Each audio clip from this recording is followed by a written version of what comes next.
contrariété.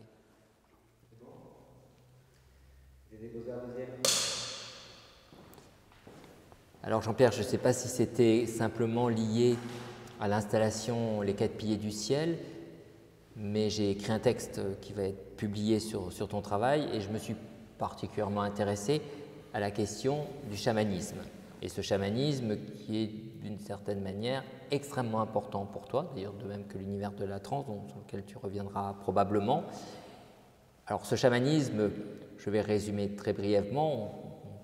Bien sûr, il y a une littérature qui est assez complexe, qui est belle mais complexe. On peut penser évidemment à Mircea Eliade et je ne rajouterai pas d'autres références pour ne pas alourdir et pour revenir véritablement à ton travail. En tous les cas, souvent, le chaman, sous la forme d'un désordre, ainsi que le dit d'une façon très belle Mircea Eliade, est là pour, d'une certaine manière, résoudre un conflit. Je voudrais, avant que nous passions aux commentaires, comme nous avons pu le faire pour tes références, qu'on discute et que tu nous cites. Tu avais retenu quelques citations sur le chamanisme et on fera peut-être une réaction et ensuite on passera aux commentaires. Volontiers. Donc là, je voulais citer les Upanishads, qui est un livre très important pour moi. C'est un livre de sagesse hindoue qui date de moins 3000 ans environ. Et donc c'est dans le paragraphe Garba, numéro 4. Des milliers de fois auparavant, j'ai vécu dans la matrice d'une mère.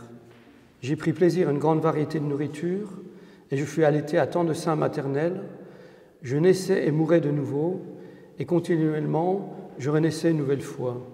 C'est-à-dire que c'est ça le chamanisme, c'est-à-dire d'entrer dans ce qu'on peut appeler le karma ou l'infini des choses qui nous arrivent au travers de nos pérégrinations humaines.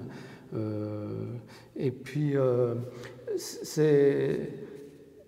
quelque part, c'est cette non-mort, c'est d'avoir conscience d'appartenir à quelque chose qui nous englobe aussi, qui est matriciel, et qui nous fait appartenir à l'humanité. Après, est-ce que tout l'inconscient collectif survivra après notre mort? Bon, les hindous le pensent, mais bon, je pense que tant que l'humanité existe, on aura accès à ces données de notre imaginaire. Justement, c'est en cela que les images sont importantes. Et c'est pour ça que j'utilise beaucoup de rituels dans mon travail. Et pour ça que je suis fasciné par le chamanisme aussi. Ouais. Et tu dis que tu utilises beaucoup de rituels. Alors, est-ce que tu peux nous dire quels sont ces rituels? Et puis, est-ce que c'est le rituel qu'on pourrait appeler aussi le protocole de création? Ou est-ce que c'est, on pourrait dire, plutôt une inspiration spirituelle? Et comment tu articules les deux? Non, tout est lié, vraiment. Comme je l'ai dit dans un certain texte, le gros problème pour moi, qui suis artiste aujourd'hui, c'est qu'on ne peut pas être chaman tout seul. On existe toujours dans une tribu, dans une société. Et c'est un peu un challenge assez incroyable de vouloir parler de ça. Mais il n'empêche que, comme j'ai fait des expériences de trance à New York, je pense que ça enrichit beaucoup mon travail. Et d'une part par les couleurs et par ce don d'ubiquité, parce que les images contrevalent quelque part. Bon, comme tu l'as dit tout à l'heure, j'utilise des images pornographiques avec des images sacrées, entre guillemets. Et j'aime ça, c'est comme des autotamponneuses, tout arrive en même temps. Et comme ça, j'accède à un autre niveau. Voilà. Ouais.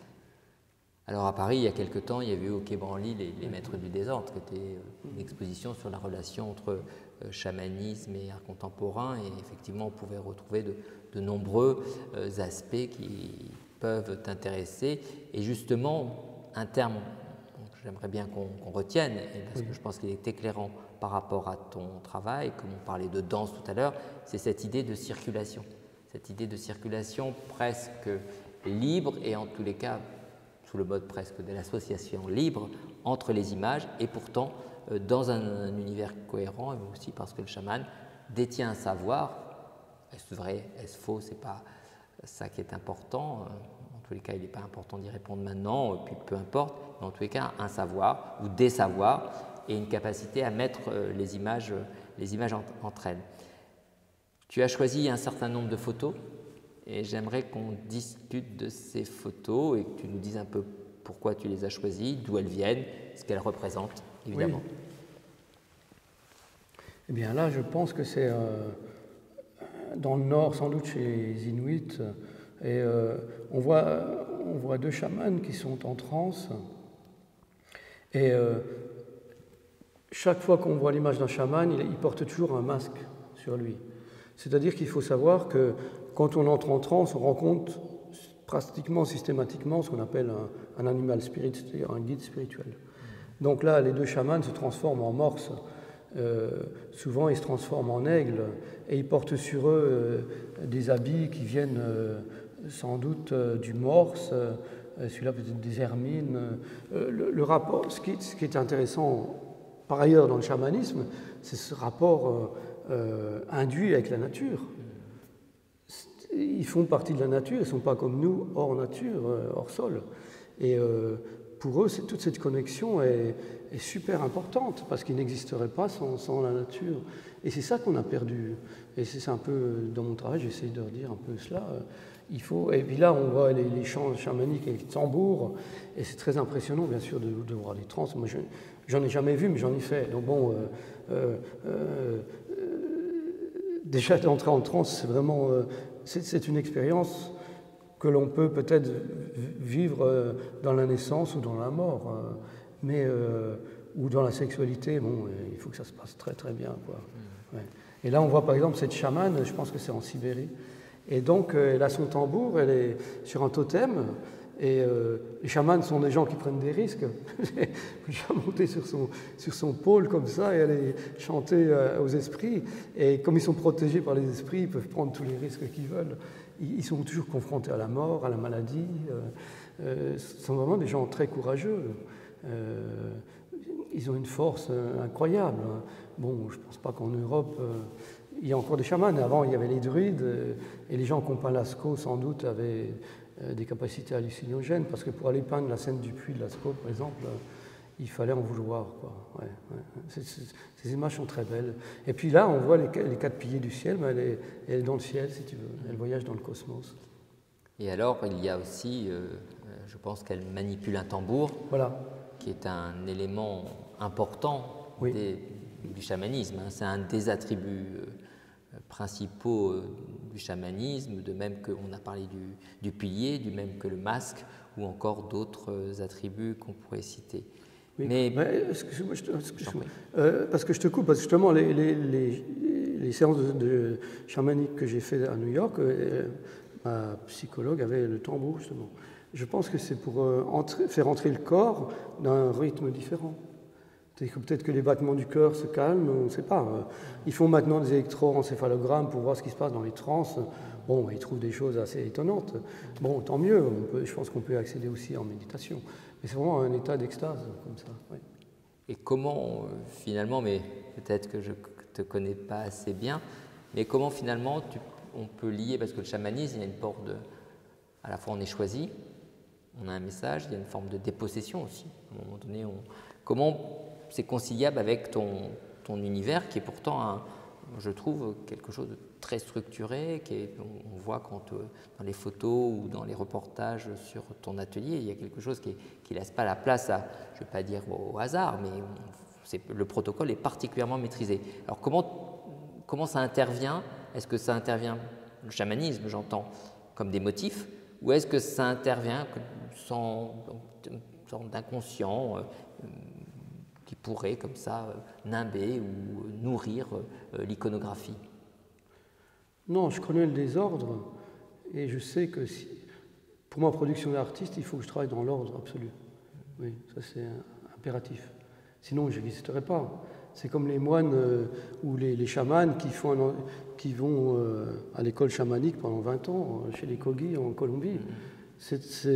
Il faut une discipline, sinon tu pars en live, hein, tu finis dans la rue, c'est tout. Hein, je veux dire, non, je pense qu'il faut une discipline incroyable et puis une volonté, parce qu'il faut y aller, quoi. C'est pas évident. Oui. On peut peut-être regarder cette autre photo. Oui. Ça, j'ai l'impression que c'est au Tibet, mais je ne sais pas la source exacte. Ce qui me plaît, c'est ce masque de cerf qui est complètement fabuleux. j'ai vu à New York quelques masques comme ça, tibétains, que je voulais acheter, mais malheureusement, je n'avais pas les moyens. Et le costume est vraiment... On sent qu'il est dans le cosmos, cet être-là. Il est vraiment en fusion avec la nature, comme je l'ai dit précédemment. Et c'est d'une beauté, peut-être d'une cruauté aussi. C'est l'animalité par excellence, l'animalité dans la spiritualité. Et c'est un tout, voilà. Est-ce que tu serais d'accord pour dire, en tous les cas, il y a certaines figures de chamans qui sont effrayantes. Il y a aussi cette idée dans le sens d'effroi, mais plus que dans le sens qu'en donnait Pascal Quignard dans Le sexe et l'effroi. Enfin, c'est-à-dire qu'il y a quelque chose de l'effroi. Est-ce que tu sens cela dans ce type de photo, et est-ce que c'est quelque chose que tu pourrais ou que tu recherches d'une certaine manière? Non, j'aime pas trop la magie noire. Je suis pas de ce côté-là. Je joue magie blanche. Moi, je trouve que le monde est merveilleux. Et bon, certains artistes sont attirés par la souffrance. On voit, il y a des artistes qui travaillent des scènes de guerre et tout. Moi, je suis vraiment attiré par ce côté beautiful. C'est juste magnifique, c'est là, c'est présent. Il n'y a rien à ajouter. Le gars, il est dans sa transe, il fait de mal à personne. Et peut-être qu'il aide aussi l'humanité. Et moi, je suis plutôt dans ce côté soignant que même dans mes images de bondage, on peut penser que c'est mettre le corps de la femme en soumission. Pas du tout, c'est une liberté, c'est se libérer du corps et pour entrer dans notre monde. Oui, je ne suis pas du tout ce côté sombre, pas du tout, je ne suis pas du tout angoissé. C'est ma nature. Donc tu nous, par exemple, sur cette image qui peut paraître assez effrayante d'un certain côté, toi tu ne vois pas le caractère effrayant, mais plutôt le caractère de réconciliation entre deux univers, et notamment l'univers immanent et l'univers transcendant. Oui, oui, tout à fait. Parmi ces images qui sont peut-être un peu du chamanisme, en tous les cas qui y répondent, est-ce que tu peux nous commenter cette très belle femme dans une procession? Oui, je ne sais pas si elle est d'Afrique ou d'Océanie, mais enfin bon, il y a des coquillages, et il y a tous les symboles de fertilité. Et je trouve ça, parce qu'elle est d'une sensualité incroyable, aussi d'une présence. Georges Bataille en parle très bien avec toutes ces images dans l'érotisme. L'érotisme, c'est une présence, l'extase, c'est une présence. Et cette femme-là est présente. Et on peut mettre toutes les images de femmes qui font des défilés à Paris. Jamais personne n'aura cette présence-là. Parce qu'elle existe. Elle est pleine, elle connaît son identité, et elle n'a pas honte de son corps. C'est une fertilité, c'est magnifique, quoi.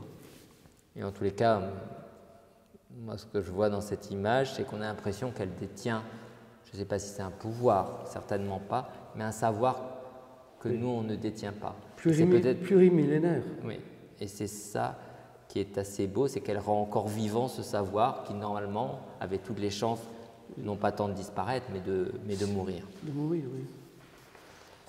Ensuite, une grande fresque, enfin une personne, en train de travailler sur une fresque qui s'appelle L'étreinte du serpent. Est-ce que tu peux nous en dire deux mots? Oui, mais là, je vais en revenir un peu à l'échelle de grandeur. Il se trouve que moi, étant enfant, j'étais asthmatique.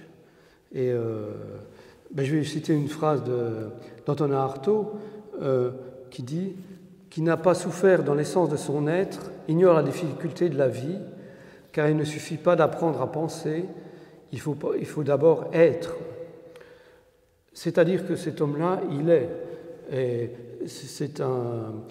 Donc, je reviens à mon histoire d'enfant. J'étais à Briançon et quand je vois des photos de moi devant les montagnes, je suis minuscule devant les montagnes, et j'étais dans un lycée pour les asthmatiques avec des autres enfants qui venaient de la France entière. Et on a dû créer notre monde imaginaire quelque part pour survivre. Parce que faire des crises d'asthme, c'est penser mourir à chaque fois. On ne sait pas si on va passer le jour d'après ou l'heure d'après. Et donc, cette angoisse peut être transformée en création. Et là, les chamans, c'est souvent ça. Ils ont souvent été malades, ils ont été guéris et ils peuvent transmettre aux autres leur savoir. Et ça, c'est une image qui est tirée du film qui s'appelle L'étreinte du serpent, d'un réalisateur colombien.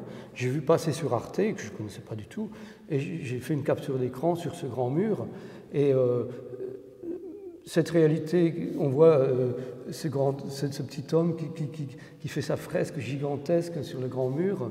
en mettant plein de choses, de symboles, des axes directionnels, des animaux, des symboles géométriques. Et c'est exactement ce que je fais dans mon travail. Ça, c'est moi, quelque part. Je suis ce chaman.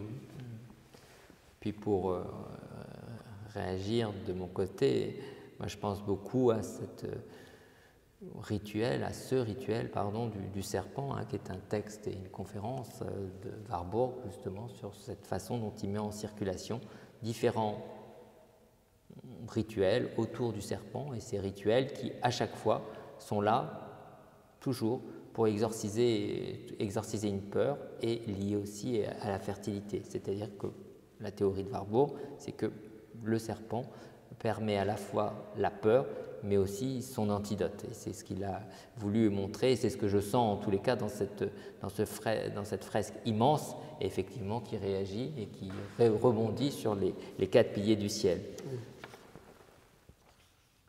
Ensuite, une image que tu avais déjà dans une précédente conférence commentée, mais qui est tout à fait impressionnante, et aussi quelque peu qui pourrait faire penser à un serpent, mais qui ne l'est pas. Je te laisse la présenter. Oui, ben, j'ai eu la chance d'aller au musée d'art anthropologique de Mexico, et où on tombe sur des statues comme ça. Et là, c'est une statue qui est assez grande, je pense qu'elle doit faire peut-être 3 mètres de haut, qui est un monolithe en granit, donc c'est vraiment impressionnant. Et donc, elle a des crânes de mort, elle porte des serpents, elle porte des cœurs aussi. On sait que les Aztèques faisaient des sacrifices humains.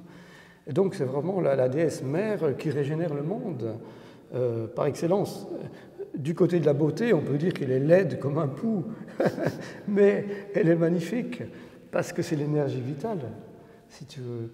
Et vraiment, d'être devant toutes les statues aztèques, olmèques ou mayas, ça me procure toujours ce choc énergétique, si tu veux. C'est comme, ça m'est arrivé quelquefois dans ma vie de rencontrer des gens qui ont une énergie surhumaine. Une fois à New York, j'ai rencontré une fille qui était yogi, qui était un maître yogi. Je vais la voir, je lui dis, mais vous avez une énergie incroyable. Elle me dit, il faut être 2 pour sentir cette énergie. Et c'est ça, c'est-à-dire que les chamans, peut-être les yogis, ont peut-être cette énergie, ce qu'on appelle les vieilles âmes. Et donc là, quand on voit ça, on sent qu'on appartient à une vieille âme, à quelque chose de commun à toute l'humanité, entre guillemets.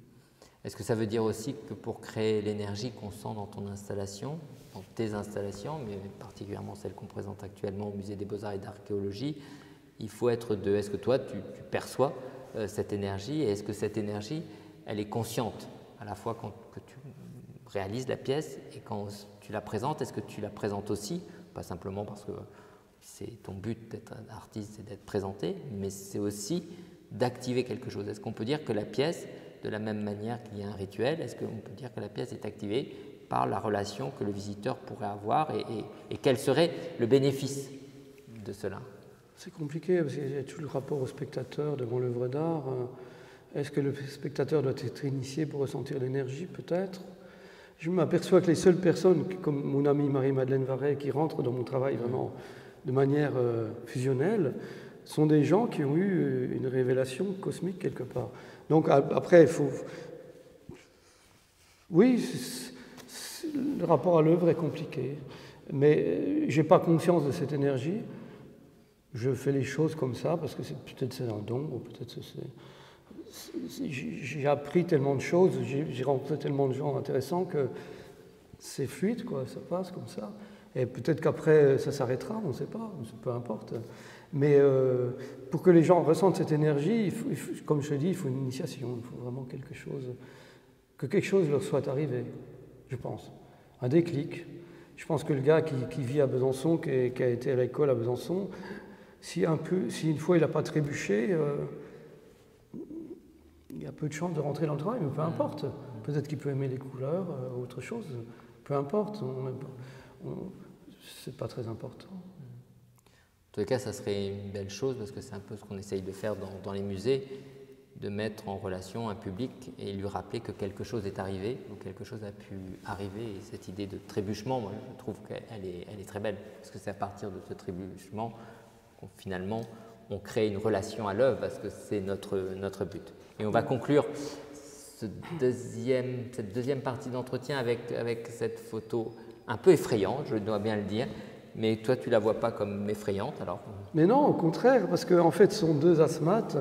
Il faut dire qu'à New York, j'ai été toujours fasciné par les totems asthmates qui parlent de la vie dans sa pure matérialité, c'est-à-dire que ce sont le grand-père, le père, des générations qui s'entassent comme cela jusqu'à l'arrivée du bébé, et le bébé est né forcément d'une éjaculation.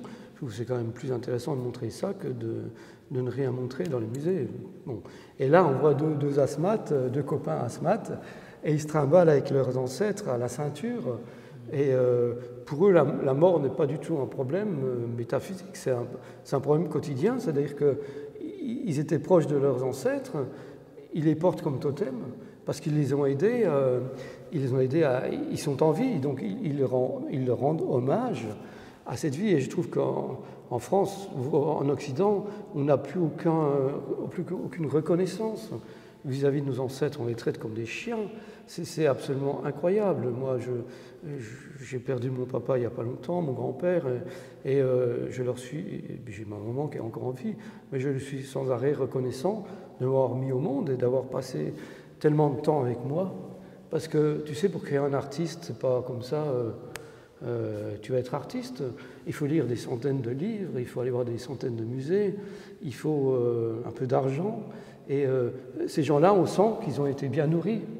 Ils ont été, ou ça peut être leur famille ou leurs ennemis qui portent, parce qu'ils sont fiers d'avoir tué leur ennemi, si tu veux. C'est totémique.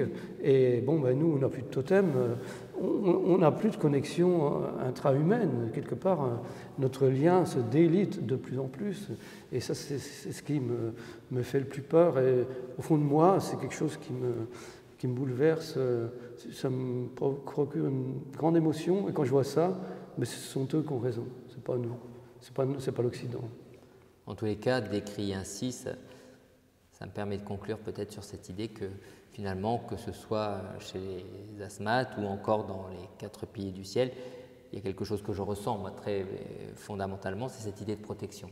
On est sous une forme de protection, mais en tous les cas, peut-être de déesse tutélaire, de dieu tutélaire, et d'une relation fondamentale à la circulation des symboles.